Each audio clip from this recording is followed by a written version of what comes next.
Now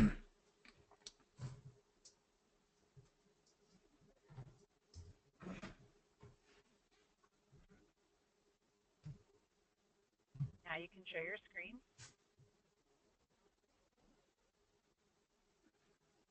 All right, and am I starting the broadcast? We would start the broadcast. So what I see on your screen is just a blue screen. Oh, there it is. Okay, I see it. We're good. Yep. So does he start the broadcast or do we do it? How about that? So I mean, like when I know that I introduced and started, but I'm talking about hit the button. We'll hit the button. Yeah, you can put it live on the main screen, and we're going to hit the button, and I'm going to do my thing and then introduce you. You got it. All right, 1 second. Let me get back to this.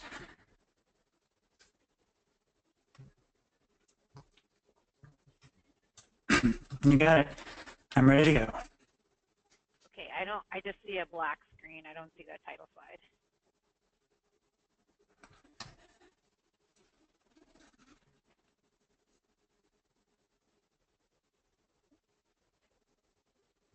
Really? I have both of them up. It might have something to do with it's asking me to start the broadcast. I wonder if it's held up somehow. Asking him to start the broadcast. Here, let me try this. I said not now. How about now? Can you actually see my screen? I just see black. Yeah. I saw something.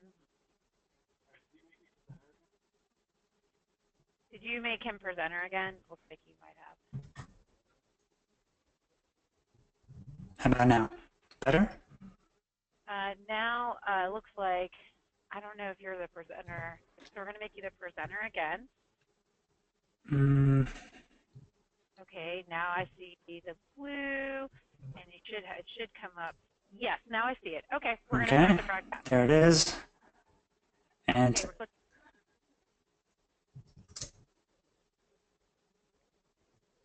okay. Ready. All right.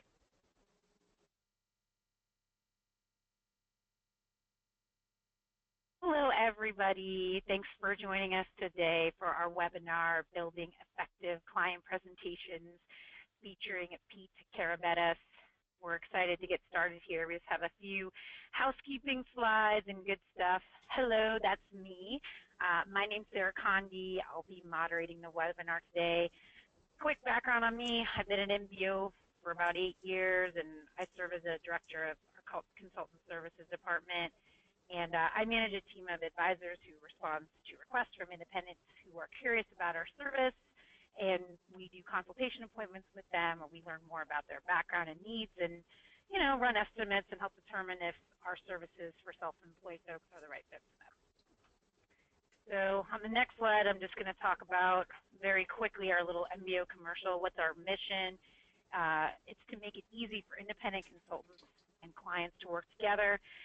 High review, we offer a complete all-inclusive business operating solution for independent consultants. And, we take care of the administrative items that are typically outsourced to several vendors like incorporation and contract review, liability coverage, invoicing, expenses, tax withholding, access to tax definitive benefits, things like that. So that's what we do. Now for some quick housekeeping on the webinar setup. You can see the controls listed here. Now we're going to be taking questions all throughout the presentation that will be addressed at the end. Any questions that we don't get to will be answered via email after the presentation, and we will also be emailing the slide deck and a recorded copy of the entire webinar to all registrants. So everyone will get a copy of that. If you registered, you'll get a copy of all the slides and the recording. And then if you want to follow this presentation on Twitter, you can use hashtag MBOWeb to submit your questions and comments. We will be live tweeting at handles at MBO Partners. And now it's my sincere pleasure to get down to business and introduce you to today's presenter, Pete Karabetis, and Pete is the Associate Director of Engineering at LMO Advertising in Baltimore, Maryland. He has 15 years experience designing business and information systems, utilizing design thinking methodologies to solve problems and define digital user experiences. He specializes in helping businesses design impactful and memorable user experiences and has previously taught courses on topics ranging from human-centered design, how to excel at management and supervising people. So suffice it to say, we're in very good hands, and I know I'm personally interested to soak up all the great advice you're going to have personally, Pete, myself. So with that, I hand it over to you.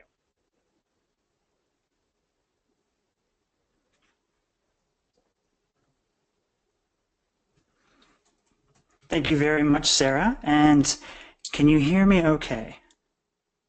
Yes, sir, I can. I'm guessing everyone can. So thank you to MBO Partners for this opportunity to speak. Awesome, awesome. I want to share with you an experience I had 3 weeks ago where I could have injured myself and a group of 40 unsuspecting people. So listen carefully. It was a Thursday night. It was at the Sheraton Hotel, and I was on the roster to give a speech for my Toastmasters group. My group is a dinner club, so its members are easily distracted, you could say, by the waitstaff and the smell of delicious food. When my name was called, my colleagues clapped like they usually do, but I knew that they wanted to eat their food instead, but they used their hands to clap for me that night. But instead of walking to the front of the room wearing a suit and tie like I usually do, I dashed from my seat and I ducked behind the lectern where I had stashed some clothing. As I dressed the part, a friend of mine placed a towel on the floor in the center of the room and set a 2-inch thick patio block on top of 2 vertical cinder blocks. I emerged from behind the lectern wearing my old karate uniform, which thankfully still fit after 18 years of retirement. Thank goodness. My presentation was called How to Break Bricks. And even though I gave away my ending, my club let their food get cold and watched in anticipation to see if I would injure myself and other members in the process. So, did I break that brick? We will find out at the end, won't we? Hello again. My name is Karabetis, and it's very hard to say, so feel free to call me Pete. I love seeing the world from different perspectives, as you can see in my photo, and what I live for is making complex ideas simple. You learned a little bit about what I do at LMO, but let me just fast forward to what I do today. I help our 2 offices in Baltimore and Arlington collaborate seamlessly. I do it through installing software that makes us work better and improving creative processes. So I'm constantly training people, and I'm talking about these processes, and I'm also talking at events about user experience.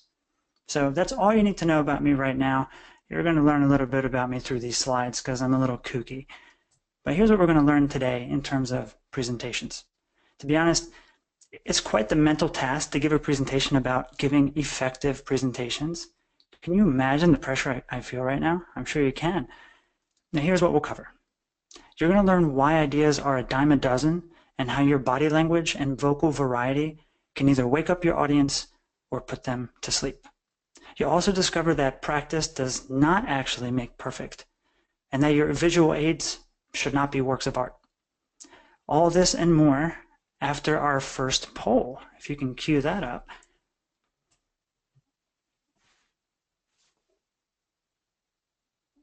We're about to launch it. So you guys are going to see on your screen a poll that says, which of the following led to a massive cognitive shift for humankind? The discovery of fire, the printing press, or the internet? So we'll allow everybody to come in, and it looks like the most popular one, Pete, is looking right now like I'm going to close it out at the printing press. Oh, wow. What could the answer be? Let's see. Once we get back to the slides, you shall find out. All right, you're all geniuses. It is in fact the printing press, and now I'm wondering if you have read the book that I'm about to mention. But technically, all 3 of those things did change the world in their own way. But we're going to focus on the printing press. And since it was created about 600 years ago, it has single-handedly impacted your every attempt at presenting. Before and after its invention, there were as many ways to transmit messages as there are webinars today. Methods like grunting, smoke signals, carrier pigeons, even stone tablets, animal skins, quill pens, all those things. But what made the printing press so special is how it revolutionized human thought. When it was introduced around 1440, people were leading more peaceful lives with easier access to food, shelter, education, the whole nine.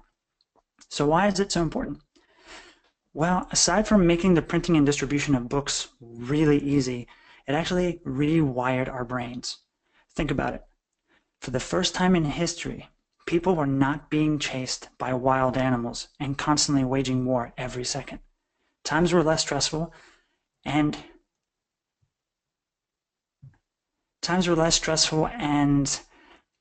for the first time ever, modern humans, I'm sorry, is everyone okay with the screen? It seems like things keep losing the slide. I didn't want to interrupt your cadence there, but we did have a technical difficulty with closing out this poll, so keep talking. We have to refresh it so that we can actually see your slides. I apologize about that.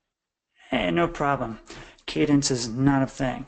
So what I was saying was, for the first time, the modern humans of that day could do something that we do without even thinking today. Curl up with a good book. They could let their imaginations run wild. And this did something insane, something new. It encouraged deep thinking about new ideas, and it paved the way to challenge existing ones, which is something we have to do every day, challenge new ideas. Not only that, but other people in the same circles had the same book, which means they had a reason to discuss their own opinions and spread those ideas further within their own circles and even new circles that came about. This kind of critical thinking, it allowed those individuals to form their own beliefs quicker and, more importantly, start seeking new information faster to support them. And this is what Nicholas Carr talks about in his book, The Shallows. He suggests that this rewiring changed our behavior and made us susceptible to the dopamine effects of the internet. And we all know the internet. It's broken down more communication barriers than the invention of the telephone or the radio ever did. You don't have to be a rocket scientist to know that the fire hose of information that's out there every day is fighting for your attention.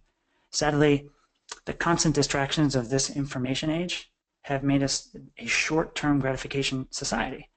A society where we're trained to swipe, tap, click for the latest brain candy for fear of missing out. FOMO. Much like the printing press, our brains are once again being rewired to scan for new, novel information and ignore deep, prolonged thinking. I don't want to get philosophical, but this makes grabbing people's attention more difficult than ever. Which is why I was really excited to see that there was a study done by Microsoft last year that talked about, since the mobile revolution of 2008, they've determined that our attention spans are 8 seconds, the average attention span, whereas a goldfish is 9 seconds. I don't know about you, but it makes me want to cry that we're clocked in under a goldfish. And surely this is why the 5-second test has become an industry standard in the field of usability testing. This is something I use every day. During a 5-second test, if you're not familiar, participants are exposed to an image of a web page for, you guessed it, 5 seconds, after which the image is removed and they're asked questions about whether they remember seeing or feeling certain emotions and images. We have to get to the point where people will leave, both physically and mentally. That's what I'm trying to say.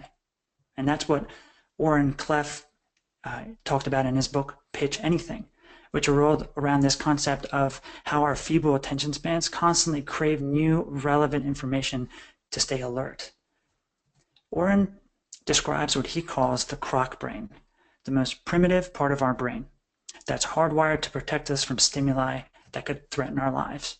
You know, I heard the other day that the two most important features of the brain are to stay alive and to conserve calories. It's a really weird way to think about it. But when you think about it that way, that means anything coming into the brain has to be fast, and has to be summarized, and it has to be contrasting. If your message passes the scrutiny of the croc brain, it has a feeble chance of making the way up to the midbrain and the higher level cortex, where it might be considered for processing. I'll repeat, you got to get past that gateway of the croc brain to even consider your idea as something that somebody will accept.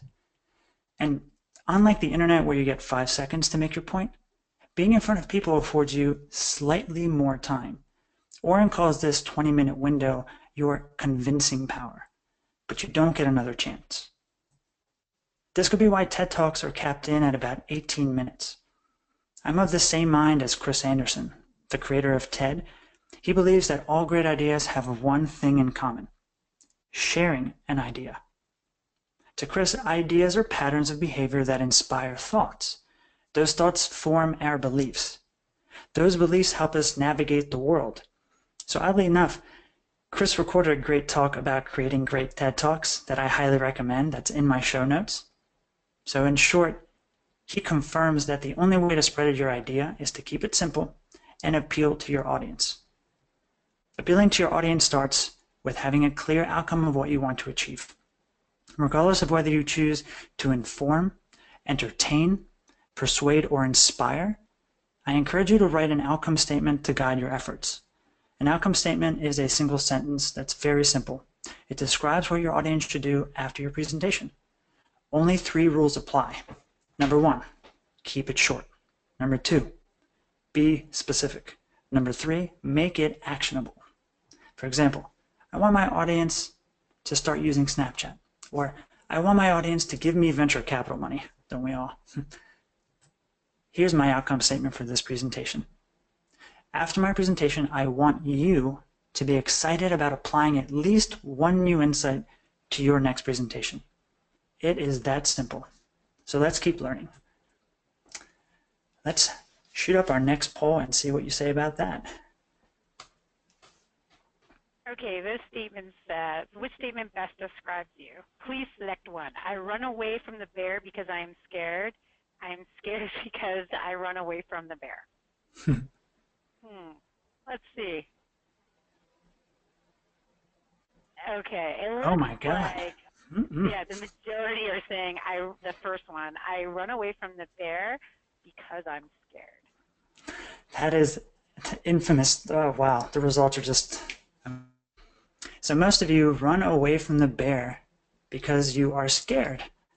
Well, William James, the father of American psychology, said the inverse, that the way that we act changes how we feel, contrary to popular belief. So he said that you are scared because you're running away from the bear, and you would otherwise not be scared. But because you're running, you're making yourself feel that way. It's interesting. So let's try something. I want you to initiate a half smile. For the best results, focus on relaxing your entire face except for the corners of your lips. If you're in private, give it your best shot. You don't have anything to lose. If you're having trouble, here's an inspiration. Half smile. Really isolate your smile. Observe how you feel with most of your face at rest. How's your energy level? How's your mood? Good. Now completely relax, shake it off. Let's go the opposite direction. This time, I want you to smile as if you have a pencil between your teeth. Invite your entire face to participate. Again, if you're in private, just go for broke. Get your neck and your ears involved if you can. How do you feel now compared to before? You see, merely holding this pose for a few moments is enough to add a positive spin to your internal dialogue. That's what William James is trying to say. Richard Wiseman's book, The As-If Principle, is a collection of stories and studies that support James's theory, and what we just recreated was James Layard's infamous pencil test that he replicated time and time again across the world. All the results pointed to the same thing. Participants become happier when they pretend to smile. So you see, simply acting as if can create the feelings you wish to have. Don't confuse this with being delusional, though. Obviously, if you max out your credit cards buying useless stuff, you're not acting rich. You're acting careless, and you're going to go broke. Plain and simple. It's why you should view presenting as a way to let go completely and use as much of your face and body as possible.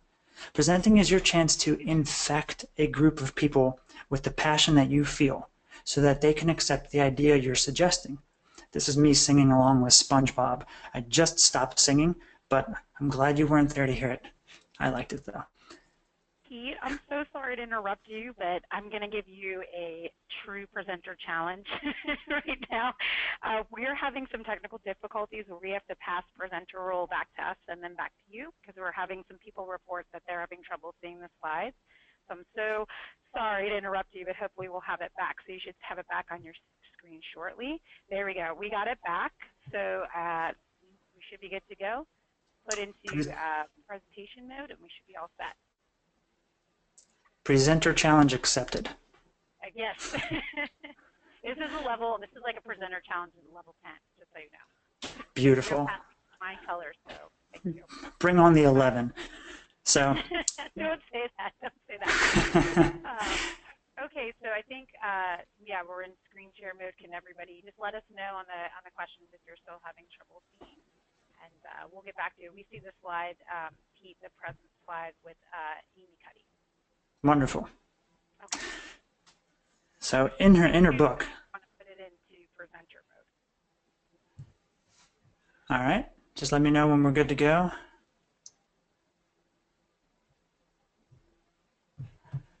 Is it all right to proceed? I still see two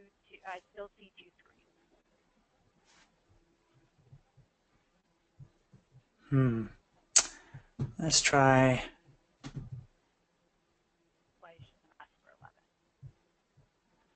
I'm not sure what to say here. Give it another shot. I'm ready for the 11. You still don't see the screen? I still see two slides. So I think you have like a dual screen thing going and you need to have it.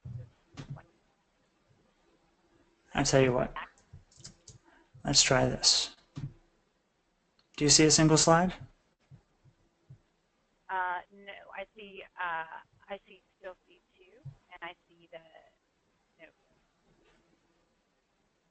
no. Not sure what's happening there. Could we try making me presenter one more time? Let's see if that fixes it.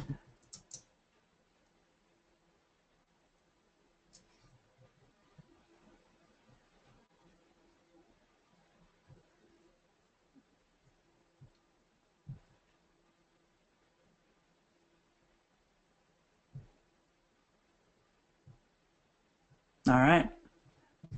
Are you seeing a single slide? Yes. All right. Got it. I'm gonna dream of Amy Cuddy in my sleep now. So what I was saying previously was about why it's important to get your facial expressions and gestures into play when you're in front of an audience. And it's what Amy Cuddy talks about when she writes her book Presence. And when she's on the stage at TED, she's suggesting that our posture can dramatically alter how our lives unfold. And that is a huge claim. She talks about how to spot high power and low power poses and teaches us how to use them to alter our moods. Yes, this can have a direct effect on how you are perceived in a room, but you can alter the moods of an entire audience just by letting them go through certain motions. It's the same thing that IDEO partner Brendan Boyle does in his talk, Design Thinking and the Power of Play. From the onset, he has his audience members pick a partner, then draw a portrait of that partner for 30 seconds. When everyone's asked to share their artwork, the entire room bursts into laughter. And this is important because even though Brendan didn't even have anyone stand up tall and place their hands on their hips like Amy Cuddy would, he got every single person smiling and building rapport. He did this all before he dove into a speech. And more importantly, as I mentioned earlier, he encouraged them to accept one of his ideas and share it with a complete stranger. Talk about turning a cold room of guests into a shared space of friends. Bravo. Bravo, Brendan. One final way to mesmerize your audience, even though this slide is scary, is to make genuine eye contact with them. You'll find that when you extend a warm, intentional gaze to somebody, it hones that person's focus even more on you. You can see this in action in the first 5 minutes of the new Netflix documentary, Tony Robbins' I Am Not Your Guru. This is a scene where Tony urges a suicidal workshop guest to reconsider his stance on life. Imagine how you can affect change like this in your audience just by looking at them. In your next presentation, I really want you to try this. Try making and holding eye contact with different people in the room for at least 5 seconds each. You're going to be surprised how easily they get locked into what you're saying and make your ideas their own. Now, your body's partner in crime is its voice. Voice deals with not only what you say, but how you say it. So let's cue up our next poll, and then we'll dive in. Okay, it says, which mindset best describes you? I want you to know this information. I want you to know that I know this information.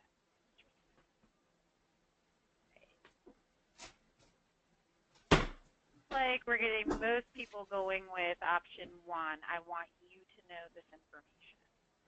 I love the honesty for I want you to know that I know this information. Yeah. Oh, look, it's going up.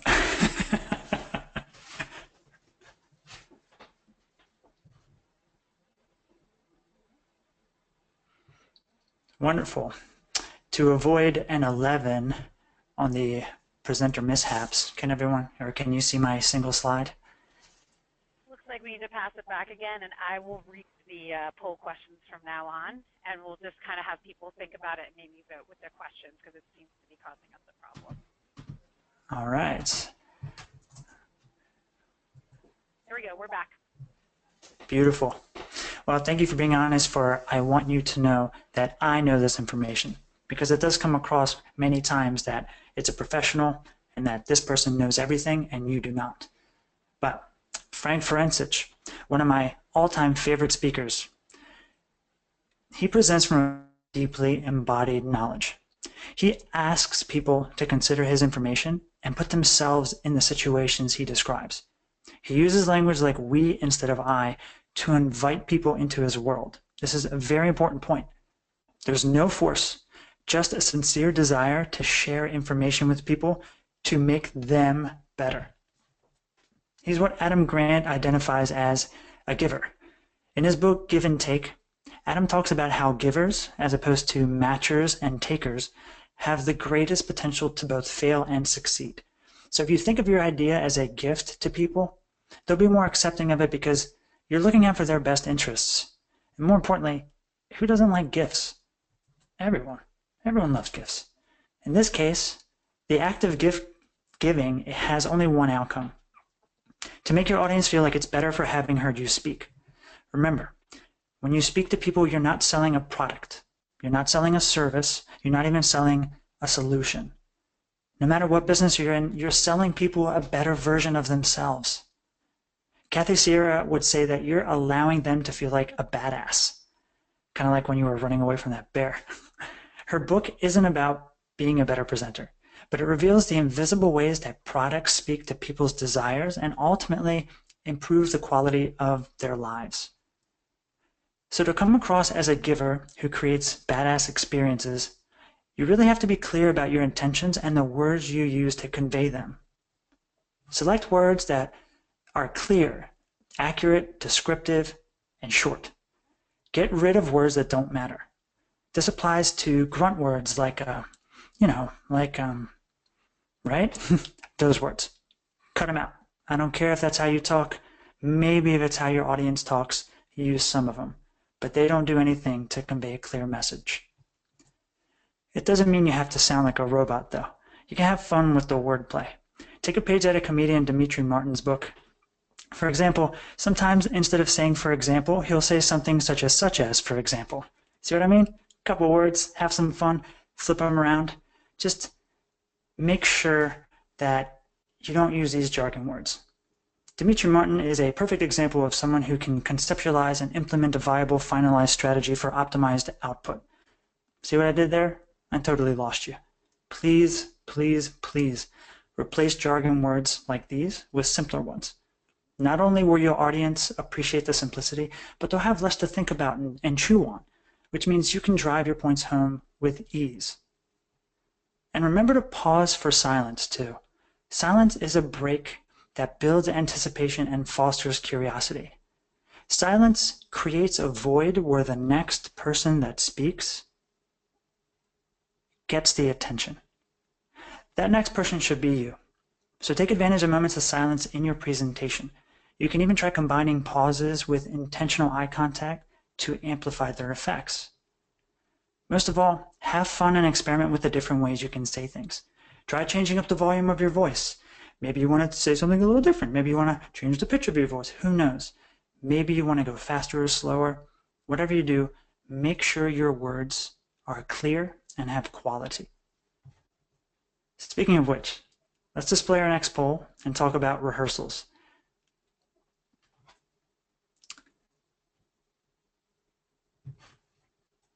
And I think, did we say we're not going to do the next poll or the next polls? I'd like to read it, and then what I'm going to do is I'm going to have people respond to the questions just so I can see it so we don't take another risk. So this poll, sure. We're not going to see it on your screen, but you can reply back to the questions.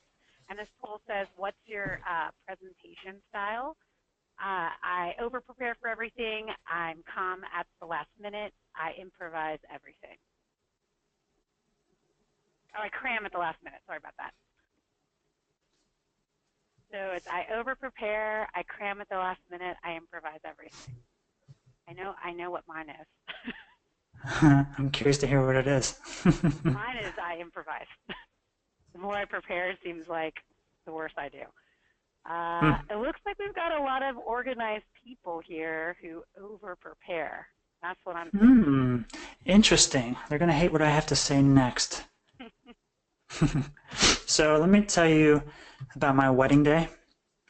This is me on my wedding day. Arguably one of the most difficult presentations I've ever given. Despite my crooked tie, as you can see, I got all my words straight.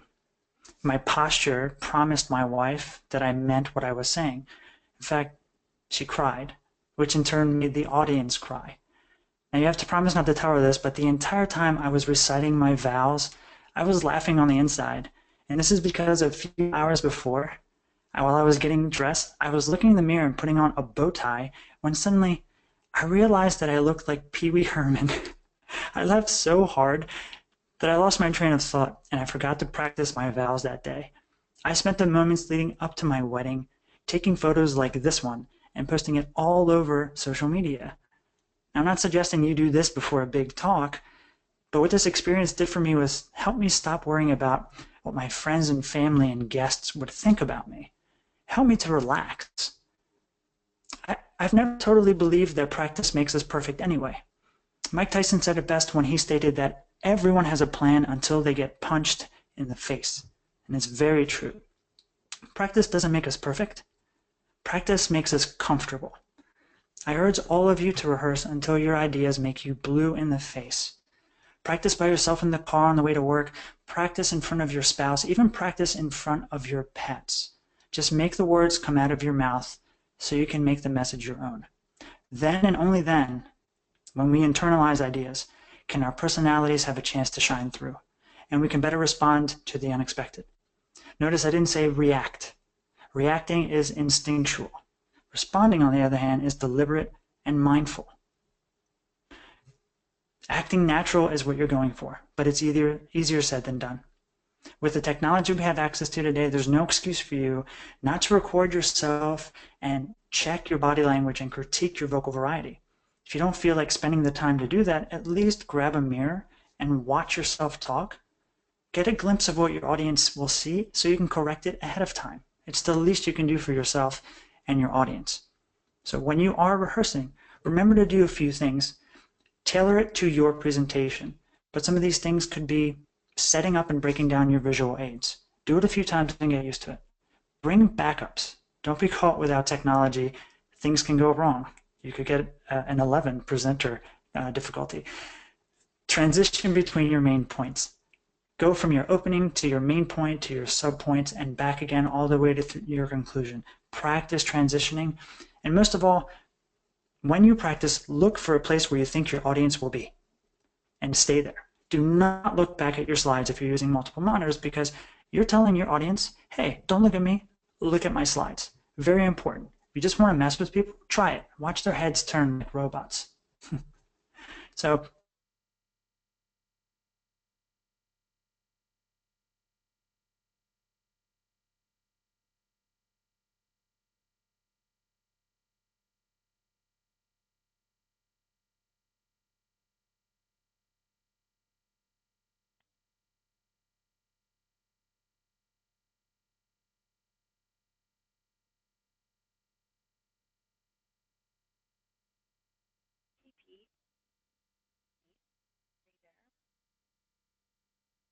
Hey, Pete. Hey, Pete. Well, hello. Pete, are you there? You can hear me?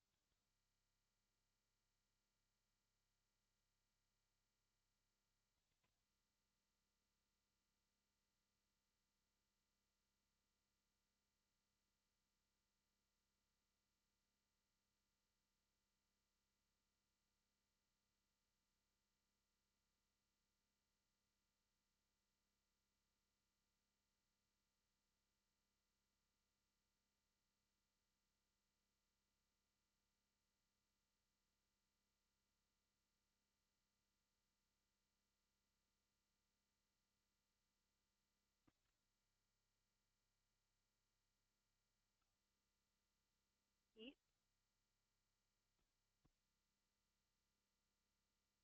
Can everyone hear me okay? Yep. All right. I lost you for a few minutes. So I'll continue with visual aids since I spent 2 minutes telling you how important it is to practice and rehearse. Here's when you use visual aids. Obviously, they exist to reinforce your main points and drive those points home. That's it. Why waste time explaining something with words when you can use concise images and animations to speak directly to the visual parts of the brain? Remember that croc brain we talked about earlier? Help get your message to that fast. However, this only works when your media is sharp and readable.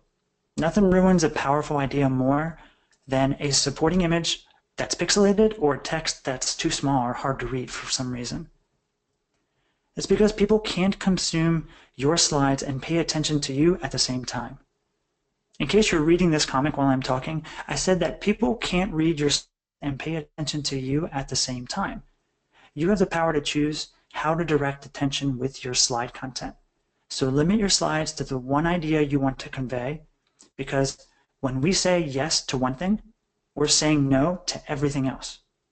Make sure your audience is saying yes to you. And if you do use text, try to keep it simple. Think about the 6-6 rule that you see on this screen. No more than 6 lines of text per slide, with each line having no more than 6 words. This is ideal, but if you can, stick to this simplicity. Your slides should be simple. They're not works of art, like I said earlier. Keep them easy to consume. Get cape, wear cape, fly. Those are easy instructions. And it helps to remember that a picture is worth 1,000 words, which goes to say that an animation is worth 1,000 pictures. Whereas the quality of static images should be crisp, animated GIFs like this one pack large ideas into tiny animated spaces. So they can be a little fuzzy since your audience will be focused on the animation and probably won't be close enough to notice the details. Check my notes for online resources also that help you make creating GIFs very fast and easy. And speaking of finding images, I know this takes up a lot of time when we create presentations. There are no shortage of free and paid photography sources online, but having a few go-to sources will keep you from burning out and focusing too much on your slides. Unsplash, Flickr, Giphy, these are all great places, but I prefer Google Images instead, because it has very sophisticated advanced search tools that let you filter things by size, color, image type, yes, even animated GIFs. You can even filter out more recent images or find the usage rights to make sure that you are not violating any copyright laws. If you forget how to get to it, just watch that video. It saved my slides time and time again. And a quick word about color. Be very careful. Colorful slides are cool to look at, but again, do you want people looking at you and focusing on you, or do you want them looking at your slides? Colors like these against a contrasting background will draw attention away from you so quickly and distract your people in general. So use it wisely and test them out before you unleash them on an unsuspecting audience. Lastly, when it comes to creating presentation decks, couldn't get that word out. When it comes to creating presentation decks, don't reinvent the wheel. Instead of wasting time on layouts and fonts, focus on researching and shaping your idea instead. Start with an existing PowerPoint or Keynote template so that you can avoid tinkeritis and so you can move on. When it comes to building slide decks, There are a lot of frameworks out there to follow and a lot of details to consider, but it doesn't have to be complicated, and it definitely does not have to be perfect. This is something I have pinned up near my desk. Perfection is the enemy of completion. Get over yourself. Just get it done. No one's going to know the difference. And this, coming from a designer, is hard to say. So let's go over some final tips. Here's a framework I like to use to hit the ground running. If I start anything to do with a presentation, I'll pick my topic. Then I'll do the research necessary to create an outline and start writing my narrative immediately. Notice I didn't say fire up PowerPoint and start laying out quotes and images. During this discovery phase, the sky needs to be my limit. PowerPoint and Keynote, they will limit me to no end because I'll get stuck in their framework using their tools, and I'll try to make it look good instead of making it relevant. So most of us here probably have a shoebox full of ideas of topics to keep us busy, but if you don't, consider any recent discussions you've had or articles that interest you as a starting point. If that fails, ask yourself, what am I good at? Or what everyday experiences could I share with the world that would make a good presentation? When you move on to researching your topic from there, remember your goal is to fill the gaps in your existing knowledge with facts that support your topic. That's it. So regardless of the method you use to discover information, whether it's the internet or that thing called the library, I go there sometimes, always ask yourself these 3 questions before you begin. What do I already know? What am I interested in learning? And what don't I know? Your answers will generate so much content that your outline is going to be bursting at the seams. Just keep reminding yourself to section off an opening, body, and closing, and fill the body section with supporting points. Make sure everything ties back to the topic and the outcome statement that you said in the beginning. If what you write doesn't support your topic, get rid of it. Simple.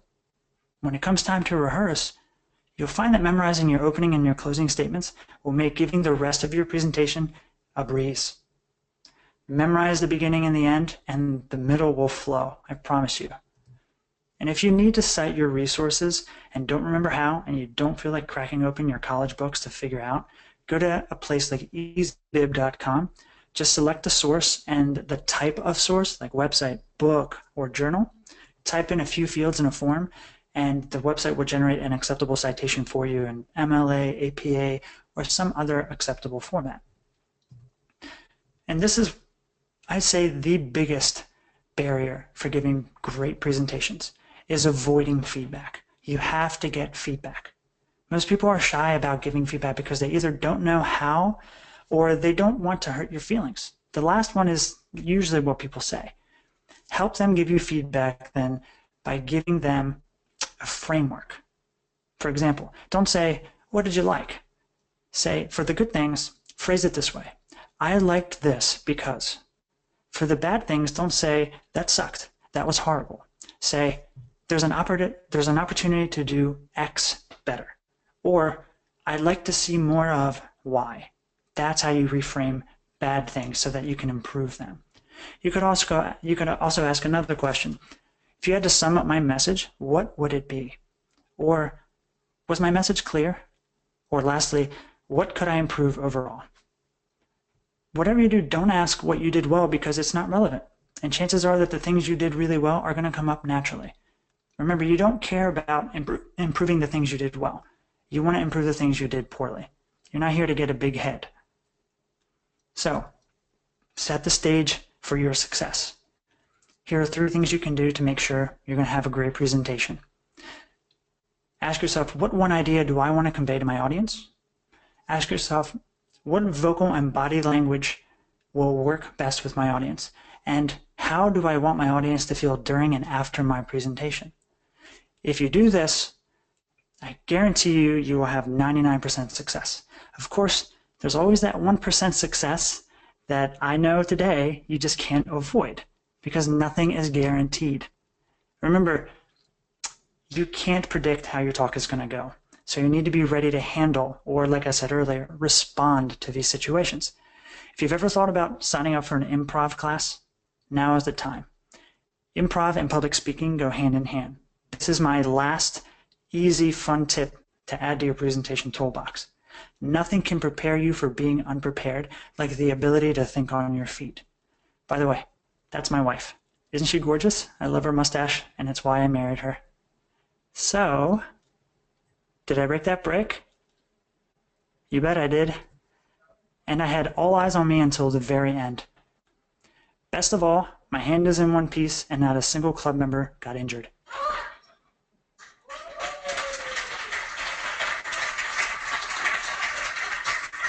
So my outcome statement stands true. I want you to be excited about using at least one thing we learned today to improve your next presentation. And if you need any reference to what I discussed, it's all here in the end. Back to you, Sarah. Hey, Pete, thank you so much. I know, just speaking for me personally, there's a lot of tips in there. I'm definitely one of those people that gets lost in the PowerPoint templates and trying to make it look nice and forgetting what the point of it was in the first place. So that was kind of a reality check there for me. And it looks like I'm not alone. We've had a lot of people submit their questions, and I'm going to ask you if we have about 10 more minutes or so, if I can ask you a few questions or a few more minutes. Yes, so bring on the word. All right, one of the questions we had was, who are some of your favorite presenters? Oh, this is easy. Zig Ziglar. If you've ever heard of Zig Ziglar, he's got that southern drawl, and he's incredible at making people feel good. He is someone I listened to about 15 years ago. Pick up one of his CDs, Zig Ziglar or Brian Tracy. Incredible speakers, incredible speakers. Also, if you like comedy, study comedians, because comedians show you how timing works.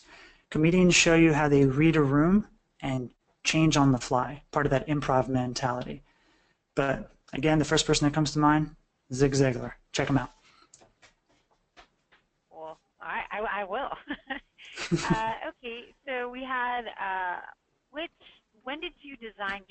asked, when did you design your first quote-unquote brand? And how has it evolved since you started? When did I evolve or start designing my first brand? Yeah, like how did you design your first brand persona? How's it evolved? Like your personal brand. Personal brand. Well, let me give you an idea about how brands work in general from an evolution standpoint. And let me tell you, I think this will be more helpful for you. Let me tell you the pitfalls. When I started with my brand or any other brand, there was this feeling of getting it perfect. As you know, I'm not a fan of anymore, but perfection used to be what I went after. And I started by asking myself, why do I get up in the morning? Because that reflects my brand. Why do I wake up every morning, and what do I do that keeps me going? And more importantly, why will anyone care? Why will anyone care about what I do in my brand? That has to be reflected in your brand. And then you're not going to get it right the first time. You'll start noticing as you place it physically on envelopes and websites, and your logos go here and there, and you start showing people and becoming known for that brand, people are going to comment on it, and you're going to start to notice that maybe this isn't exactly what I wanted. And it's going to get simpler, and it's going to change. And that goes through a lot of physical design revisions with art, and it's going to go through a lot of mental and vocal revisions with people. So the short answer is just make sure it reflects you when you start. And then just like you change, it's going to change. So don't get stuck on having it look a certain way because it's not being true to how you're evolving. That's my answer. Thank you. We had Les ask us if you have any tips for Q&A portions of a presentation. So I guess portions like this. Yes, I prefer the improvisational approach, and I prefer pausing a lot if I don't know the answer. So anytime I get something, this is actually, I think, my favorite question.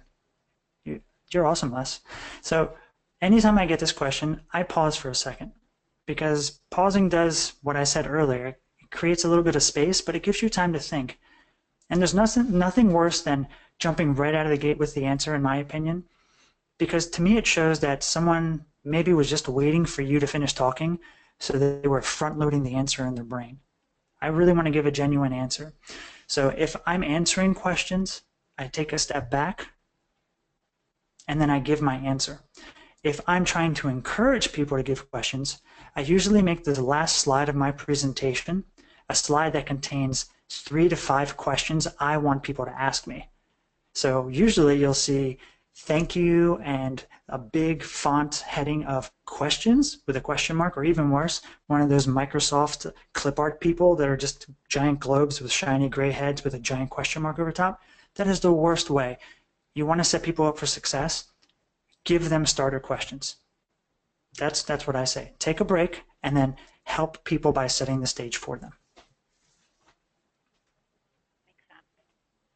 And what, like, we had some people ask about, do you recommend when you start to actually, more like a technical question, when you start to actually build a PowerPoint presentation, do you recommend using kind of the generic templates that are already there and the smart art and things of that nature, or do you recommend if you have maybe a complex idea or something that you feel you'd be better to make it on your own, or do you think that's just getting too in the weeds, or at that point maybe you're missing the point of building the slide? We've had a couple people ask about some of those technical things in PowerPoint or whatever, Keynote, whatever tool that you're using.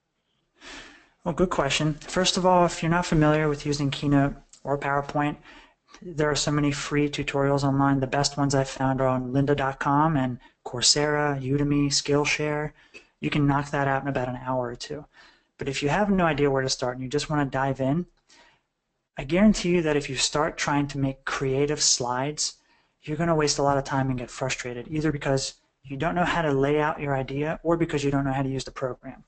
If that's the case, something that I like to do is print out a storyboard template, an 8.5 piece of paper with little squares on it, and I pretend like I'm making a movie.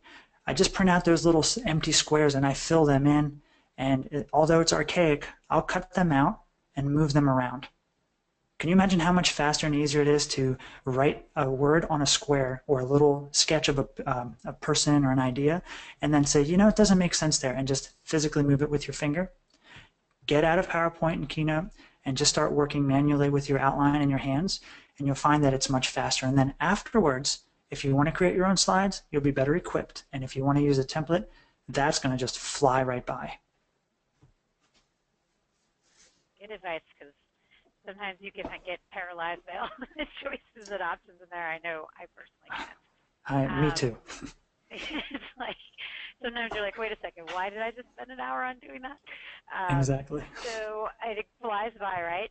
I guess we have time for one last question, and it's similar to the other one, but a little bit different.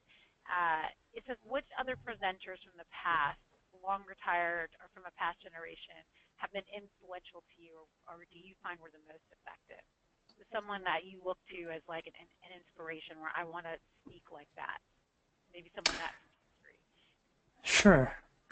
If you've ever heard of Stephen Covey, the 7 Habits of Highly Effective People, the way that he speaks is beautiful.